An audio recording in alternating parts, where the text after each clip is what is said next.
여러분 안녕하십니까? 헬로티비 뉴스입니다.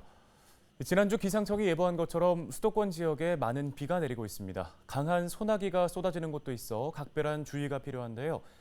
이 비는 주 중반까지 계속될 걸로 보입니다. 자세한 비 소식 전해드리겠습니다. 김소영 기자 날씨 전해주시죠. 연일 후덥지근한 날씨가 계속되고 있습니다. 수도권은 지난 주말부터 비가 오락가락하고 있는데요. 이번 주는 2차 장마다라고 할 만큼 많은 양의 비가 예상이 됩니다. 8일 기상청은 정체전선의 영향으로 당분간 중부지방과 경북 북부를 중심으로 돌풍과 함께 천둥, 번개를 동반한 매우 많은 비가 내릴 것으로 전망하고 있다고 밝혔습니다. 네, 이번 비 강수량이 많을 걸로 예상됐죠? 네, 그렇습니다. 9일까지 지역별 예상 강수량을 보면 서울과 경기도, 인천 등 수도권에 100에서 200mm, 많은 곳은 300mm 이상 내릴 것으로 예상됐는데요. 기상청은 이번 정체 전선은 중부지방을 중심으로 남북으로 오르내리면서 영향을 주겠다며 남북으로 폭이 좁고 동서로 길게 형성된 비구름대가 유입되는 지역에서는 시간당 50에서 80mm의 매우 강한 비가 내리는 곳이 있겠다고 밝혔습니다. 네, 그럼 이렇게 강한 비가 언제까지 내릴 걸로 예상됩니까? 중부지방을 중심으로 주 중반까지 계속될 것으로 예상되고 있습니다. 이번 폭우는 찬 공기와 더운 공기가 강하게 충돌하면서 중북부 지방으로 비구름의 통로가 발달해 만들어졌습니다.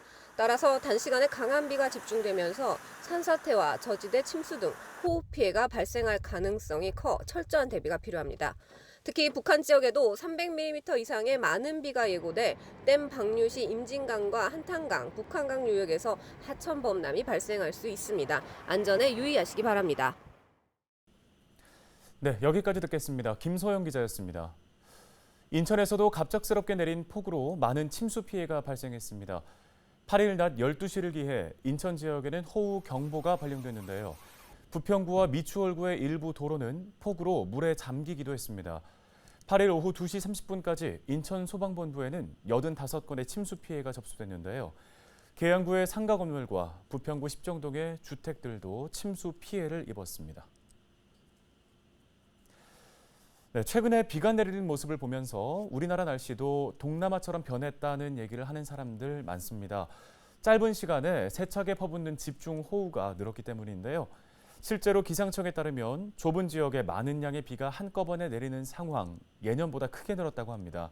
때문에 크고 작은 피해도 속출하고 있는데 어떻게 하면 피해를 줄일 수 있는지 알아봤습니다. 정호석 기자가 취재했습니다. 쉴 새 없이 쏟아지는 장대비에 도로가 물바다가 됐습니다. 한밤중 고립된 차량을 밀어보지만 불어난 빗물에 꼼짝달싹 못합니다. 불어난 빗물은 축사도 삼켰습니다. 급작스러운 물난리에 떠밀려온 소들은 지붕 위로 올라가 간신히 목숨을 건졌습니다. 모두 짧은 시간에 강한 비를 퍼붓는 집중호우로 벌어진 일들입니다. 보통 시간당 30mm 이상의 비가 쏟아지거나 하루 80mm 이상의 비가 내릴 경우 집중호우라고 부르는데 매년 발생 빈도가 늘고 있습니다. 지난 1990년 집중호우가 내린 날은 60여일 정도였지만 2009년 이후에는 매년 100일 이상 짧고 굵게 내리는 장대비가 늘었습니다. 전문가들은 기온 상승을 원인으로 꼽습니다. 기온이 올라 대기가 품을 수 있는 수증기의 양이 늘어남에 따라 한 번에 내릴 수 있는 비의 양이 증가하기 때문에 여름철에 집중호우가 자주 내릴 수 있습니다. 덩달아 피해도 늘었습니다. 재연보에 따르면 지난 2009년부터 10년간 국내에서 발생한 집중호우 피해는 137건, 피해 금액만 1조 원이 훌쩍 넘습니다. 전문가들은 호우 피해를 막기 위해서 수시로 기상 정보를 확인해 줄 것을 당부합니다.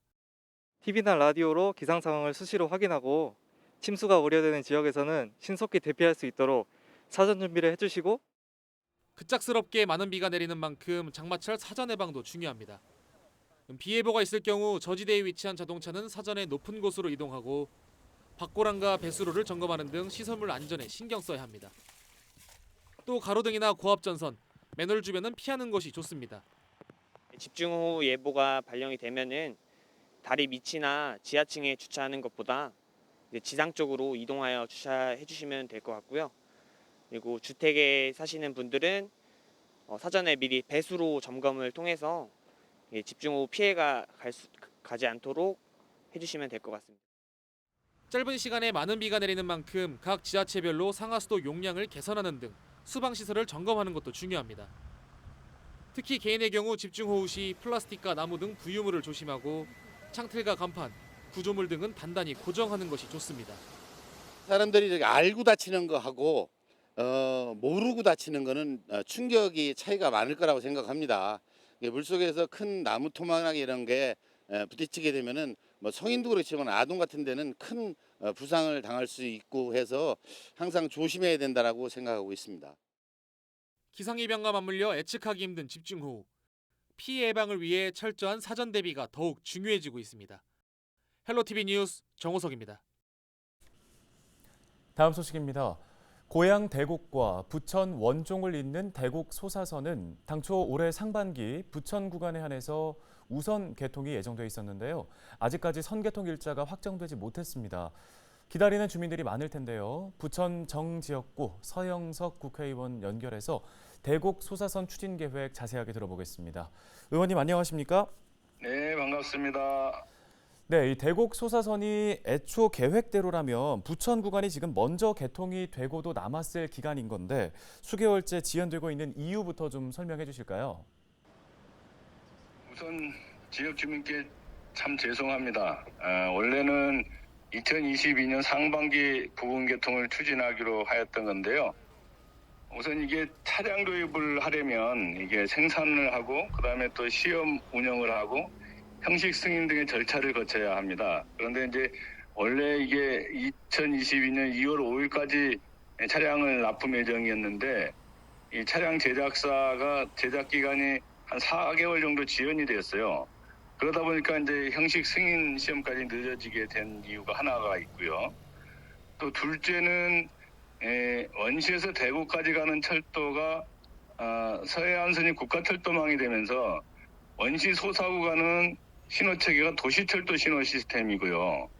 이 소사에서 대구까지 가는 나머지 구간 시스템들은 국가철도, 즉 기차철도 시스템으로 신호 방식이 되어 있어요. 그러다 보니까 이 두 가지 신호체계가 충돌을 하면서 신호체계가 일치하지 않게 되니까 이 문제를 조치하는 데 시간이 좀 한 2개월 정도 연장되는 요인이 됐고요. 세 번째는 코로나 감염 등으로 인해 가지고 기관사 확보 문제도 또 지연 이유 중에 하나로 되었습니다. 그래서 이런 이유들 때문에 좀 늦어지고 있는 현실입니다. 네, 당장 이번 달 중순에도 승인 시험이 한 차례 예정돼 있습니다. 시험 통과하고 나면 늦게라도 개통이 이루어질까요? 잘못하면 양치기 소년이 될 것 같아서 조심스럽긴 합니다만은 아주 확정적인 답을 드리기는 어렵고요. 다만 이제 부분 개통에 대한 주민의 염원이 크기 때문에 사업 시행자와 또 국토부, 철도공단 등과 지속적으로 좀 협의 중에 있습니다.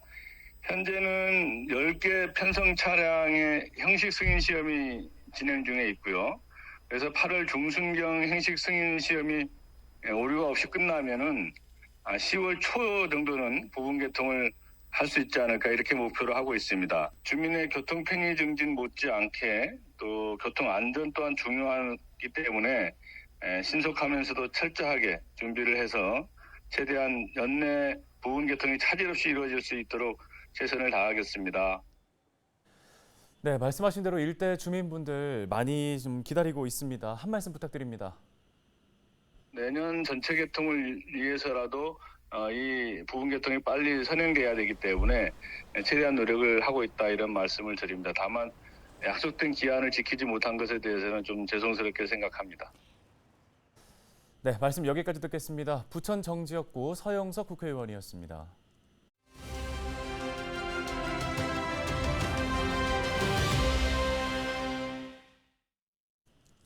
다음 소식입니다. 계양구의회가 최근 의장단 선출을 마무리하고 민생 행보를 시작했습니다.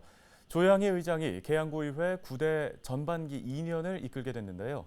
계양구의회의 올해 중점 추진 사안과 여야 의원 협치 방안은 무엇인지 조양희 의장을 만나 들어봤습니다. 사랑하는 계양구민 여러분, 제 8대 때도 저를 아끼게 성원해 주신 덕분에 제가 9대에 또 사랑을 받고 9대 무투표로 당선되었습니다. 그리고 우리도 계양구민들이 믿어주시고 신뢰를 했기 때문에 제가 또 제9대 의장으로 선출된 것을 우리 계양구민 여러분과 그리고 9대 구대 의원 여러분께도 진심으로 감사의 말씀을 드리겠습니다. 지금 이제 우리 대내적으로 상당히 경제가 어려운 환경 속에 처해져 있는데요. 저희들이 지금 이제 산업단지가 지금 조성이 돼서 한 120, 30개 업체가 지금 잘 운영을 하고 있고요. 그리고 이제 계양산단 산업단지가 지금 산단지가 지금 조성할 계획이 있습니다. 그리고 제3기 신도시인 테크노밸리 최첨단 산업도시가 들어오게 되는데 이걸 잘 행정적으로 잘 뒷받침하고 정말 우리 계양구가 기업하기 좋은 도시로 만들 수 있도록 뒷받침하는 노력을 하겠습니다.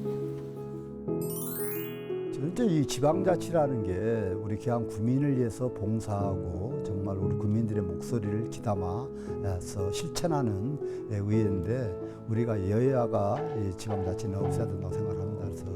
그래서 여야를 떠나서 기본적으로 소통을 하고 화합하면서 협치를 통해서 우리 계양 국민의 삶의 질을 향상하도록 노력을 하도록 하겠습니다. 요즘 코로나가 재확산되고 여러 가지로 경제적으로 어려움이 많으신데 우리 국민들도 함께 힘을 합쳐서 이 코로나 전국을 잘 극복해 나갔으면 좋겠고요. 그리고 또 사랑하는 국민 여러분들께서도 저희 의회를 항상 애정과 관심을 가지고 사랑해 주시면 좋겠고요. 저희들도 우리 국민들의 작은 목소리를 귀담아 우리 의원들이 정말로 신명나고 살기 좋은 우리 계양구를 만드는데 우리 의원들도 협치와 소통을 통해서 우리 국민들의 삶의 질을 향상시키는 데 앞장서 노력하도록 하겠습니다. 지난 1분기 국내 전기차 등록 대수가 25만 대를 넘었습니다. 관련 화재 사고도 늘고 있는데요. 각별한 주의가 필요합니다. 김진재 기자입니다. 주차한 차에서 불길이 치솟더니 얼마 지나지 않아 주변이 화염에 휩싸입니다. 지난 2월 부산의 한 아파트에 세워둔 전기차에서 불이 나 차량 5대가 불에 타는 피해가 발생했습니다. 소방당국은 전기차 배터리에서 화재가 시작된 것으로 추정했습니다. 이 같은 전기차 화재는 매년 꾸준히 발생하고 있습니다. 지난 2017년부터 4년간 발생한 전기차 화재는 모두 69건으로 다행히 사망자는 없었지만 5명이 부상을 당했습니다. 전기차 화재는 주로 배터리에서 발생하는데요. 외부 충격이나 배터리 불량, 그리고 이 배터리를 과도하게 충전하는 게 화재 주 원인으로 꼽힙니다. 전기차는 일반 내연기관차와 다르게 한 번 불이 나면 배터리 열폭주 현상으로 인해 순식간에 불길이 확산하는 특징이 있습니다.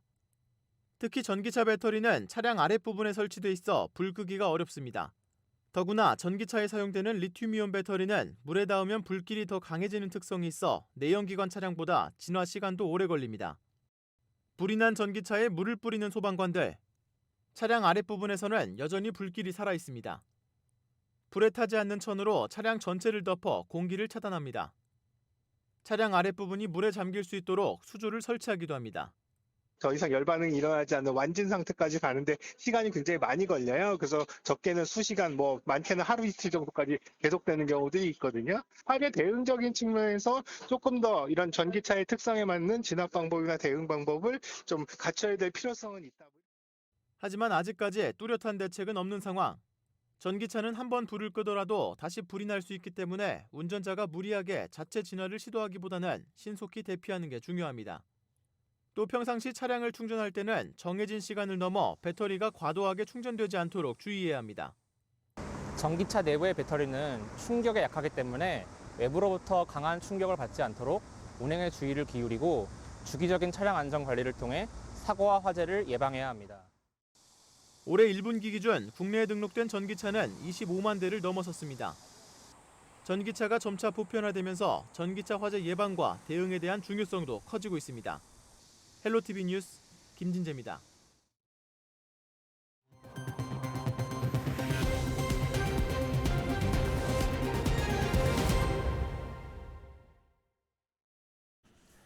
헬로티비 뉴스가 오늘 준비한 소식은 여기까지입니다. 함께해 주신 여러분 고맙습니다.